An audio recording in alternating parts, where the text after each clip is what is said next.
नमस्कार, मैं आलोक पाल आपका स्वागत करता हूं कानपुर वार्ता पर।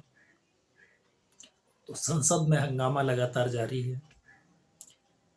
13 दिसंबर को जो हमला हुआ संसद पर, उसके बाद से आज लगातार 4 दिन हो गए हैं। संसद में कोई कामकाज नहीं हो रहा है। सरकार और विपक्ष दोनों एक दूसरे के साथ गेम खेल रहे हैं। विपक्ष को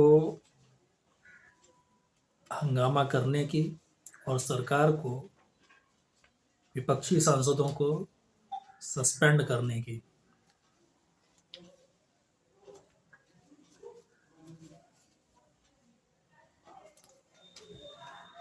ऐसा लग रहा है इसे लत जैसी लग गई हो। आज दोपहर तक शायद 133 सांसद सस्पेंड किए जा चुके हैं, जो लोकतंत्र के लिए अच्छा नहीं, किसी भी तरह से अच्छा नहीं कहा जा सकता। सरकार को भी सोचना चाहिए कि आखिर इस तरह से लगातार सांसदों को सस्पेंड करके क्या हासिल करेंगे। कोई बहुत ही विद्वान राजनीतिज्ञ या राजनीतिक विश्लेषक हो सकता है इस पर कुछ प्रकाश डाले। मेरी समझ तो सिर्फ यह कहती है कि एक तरफ विपक्ष जहां यह चाहता है कि गृह मंत्री सदन में आकर स्टेटमेंट दें और उसके बाद वह जनता में यह कह सके कि हमने सरकार को झुका दिया, वहीं दूसरी ओर सरकार इस मुद्दे पर गृह मंत्री का स्टेटमेंट न दिलवाने पर तुली हुई है। सरकार को लगता है कि यह मसला लोकसभा अध्यक्ष को ही डील करना चाहिए, जो भी सूचनाएं हैं उनके माध्यम से ही आनी चाहिए। तो ठीक है, जो चल रहा है देखते हैं कब तक चलता है।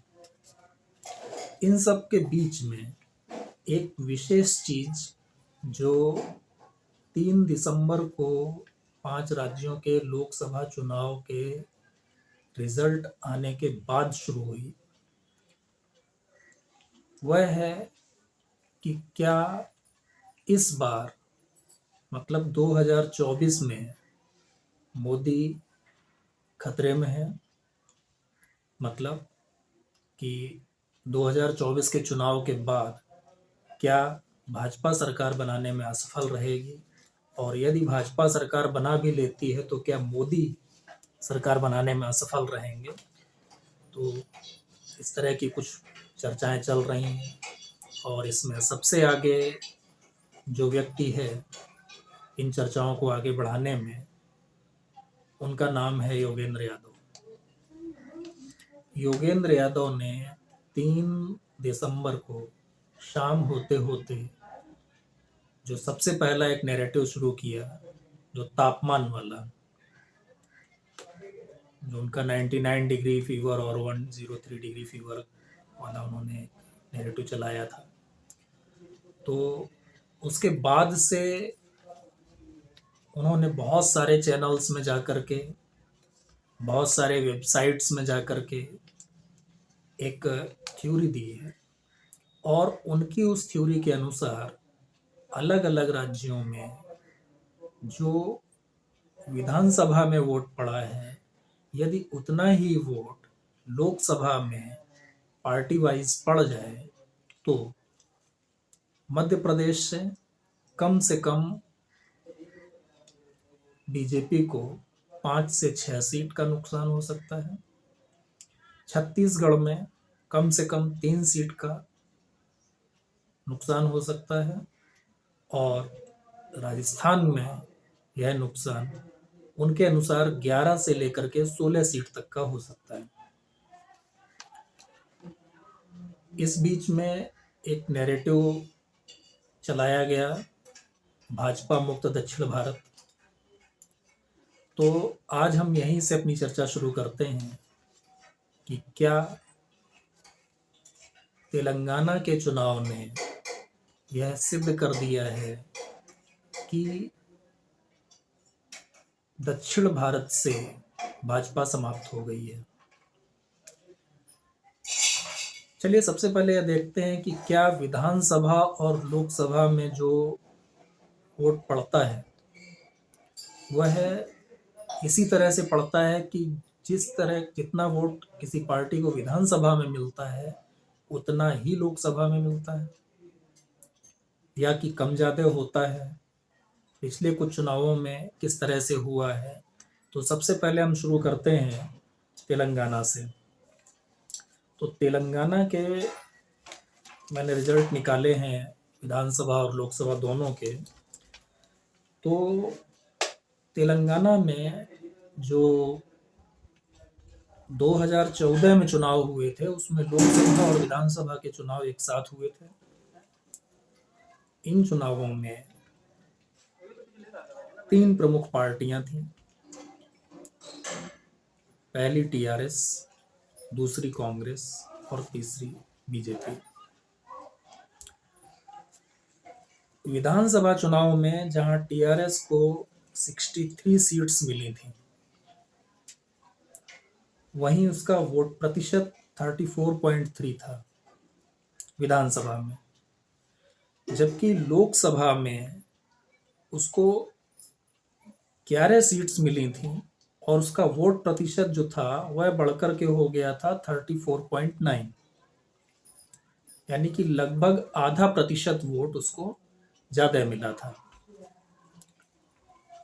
दूसरी प्रमुख पार्टी थी कांग्रेस। तो कांग्रेस पार्टी को विधानसभा में 25% वोट के साथ 21 विधानसभा की सीटें मिली थी, जबकि लोकसभा में 24.7% वोट के साथ 2 लोकसभा सीट मिली थी। इसके बाद आते हैं बीजेपी पर। तो बीजेपी को 7.1% वोट मिला था और 5 विधानसभा सीटें मिली थी। ये 5 विधानसभा सीटें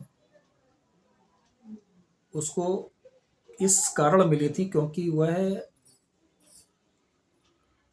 टीडीपी, चंद्रबाबू नायडू की जो पार्टी है, उसके साथ मिलकर चुनाव लड़ी थी। तो उसको 5 विधानसभा की सीटें मिली थी और जिन सीटों पर बीजेपी लड़ी थी उसके हिसाब से उसको 7.1% वोट मिला था।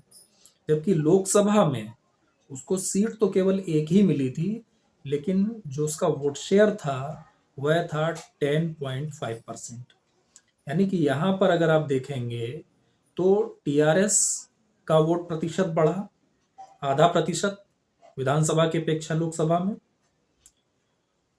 बीजेपी का वोट प्रतिशत बढ़ा लगभग 3.5%, लोकसभा में ज्यादा वोट मिला।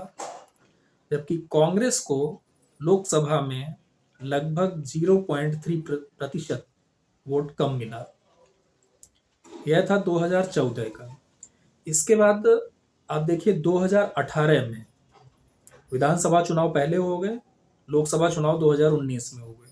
तो 2018 के विधानसभा चुनाव में जहां कांग्रेस को 28.4% वोट के साथ 19 विधानसभा सीट मिली, वहीं टीआरएस को 46.9 यानी कि आप 47 कह सकते हैं कि 47% वोट के साथ 88 विधानसभा सीट मिली। और जबकि इस बार बीजेपी तेलंगाना में अकेले चुनाव लड़ी थी तो उसको 6.98 यानी कि 7% वोट मिला, जबकि केवल एक विधानसभा सीट मिली। अब इससे तुलना करते हैं 2019 के लोकसभा चुनाव की। 2019 के लोकसभा चुनाव में टीआरएस को 9 लोकसभा सीट मिली, जबकि उसका वोट प्रतिशत जो विधानसभा में 47 था वह घटकर लोकसभा में 41.7 हो गया, यानी कि 5% से ज्यादा की कमी आ गई। वहीं कांग्रेस को 3 लोकसभा सीट मिली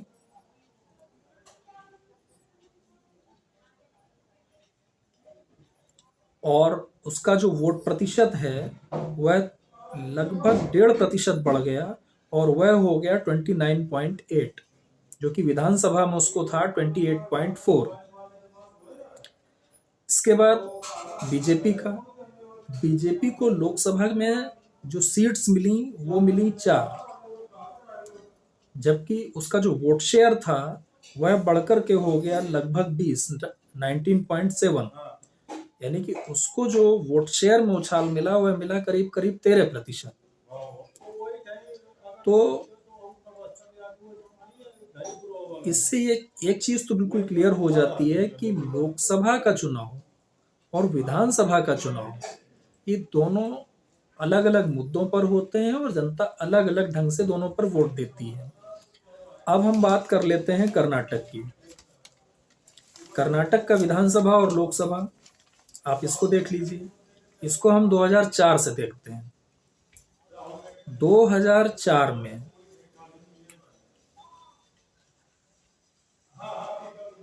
बीजेपी को विधानसभा चुनाव में 28.3% वोट मिला और उसे विधानसभा की सीटें मिली 79,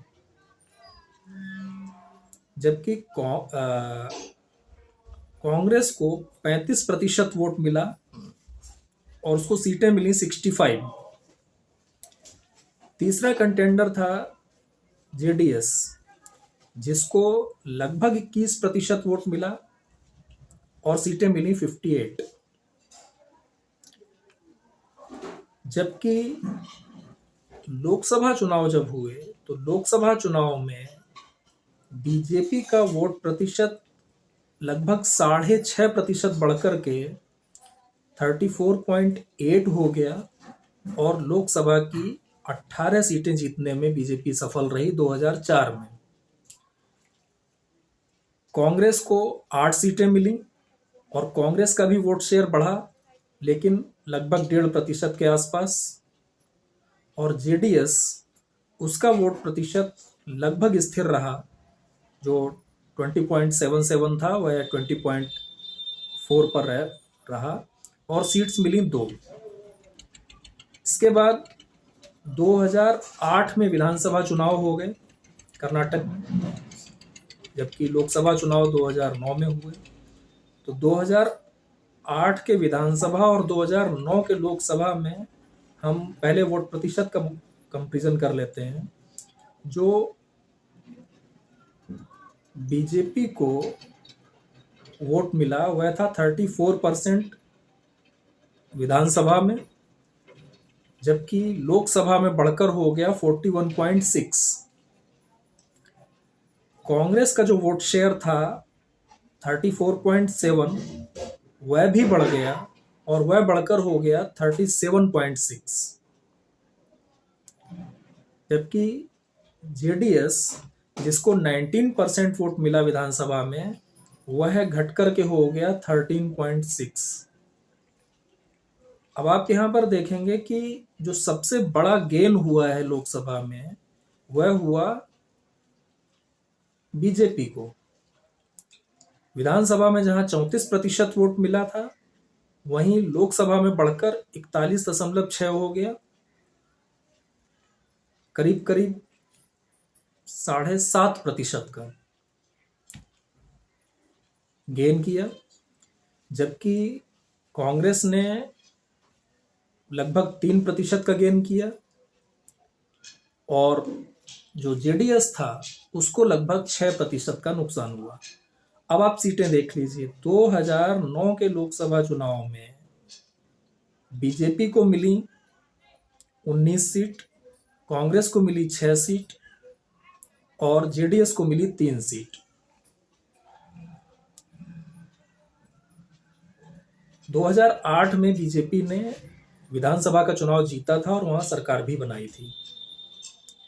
इसके बाद 2013 में क्या हुआ कि बीजेपी के अंदर एक झगड़ा हुआ।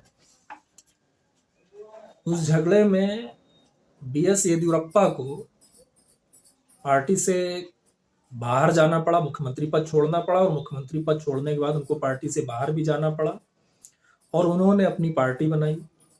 पार्टी बनाने में बीजेपी, उनको तो कुछ खास नहीं मिला, उनकी पार्टी कुछ खास नहीं कर पाई, लेकिन बीजेपी को उन्होंने बहुत बड़ा डेंट किया, और उसका नतीजा ये हुआ कि 2013 में बीजेपी का वोट प्रतिशत 2008 के मुकाबले लगभग 14% गिर गया, और केवल 20% वोट के साथ बीजेपी 40 विधानसभा सीटों पर चुनाव जीत पाई।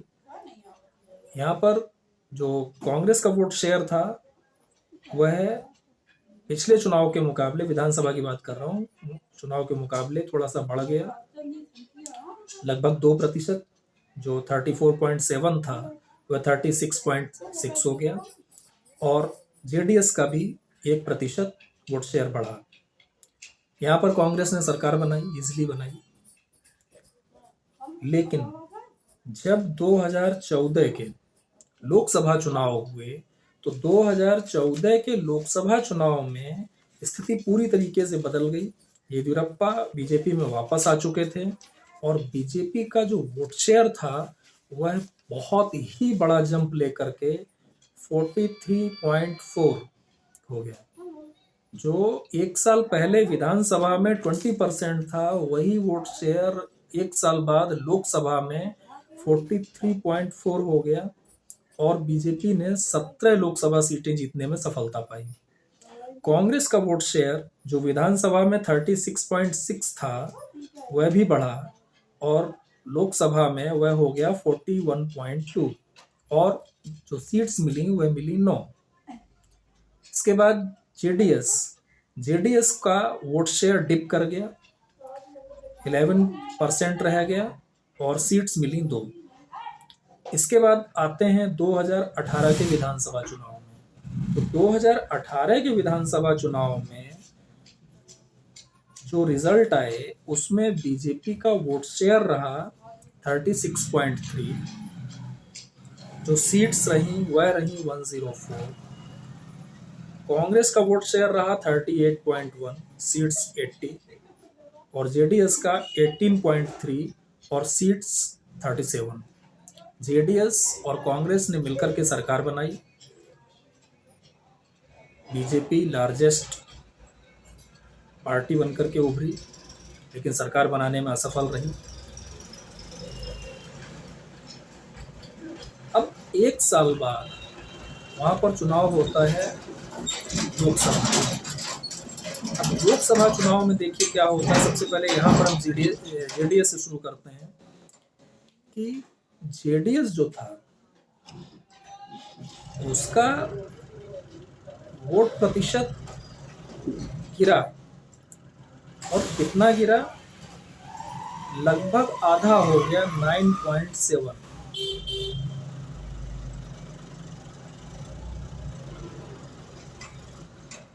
कांग्रेस का जो वोट शेयर था वह भी गिरा, कितना गिरा, लगभग 6%। जो विधानसभा में 38 था, लोकसभा में घट करके 32 रह गया, और जो बीजेपी थी उसका जो वोट शेयर था वह बढ़ा, और बहुत ज़्यादा बढ़ा विधानसभा की अपेक्षा। विधानसभा में जहां उसका वोट शेयर 36 था, 36.3, वह लोकसभा में बढ़कर 51.7 हो गया, और बीजेपी ने कर्नाटका में क्लीन स्वीप करते हुए 25 सीट्स खुद, और इसके अलावा एक उनका निर्दलीय सहयोगी था जिस पर बीजेपी ने अपना कैंडिडेट नहीं उतारा था, सहयोग किया था, तो 26 सीटें जीती, जबकि एक सीट कांग्रेस और जेडीएस को मिली।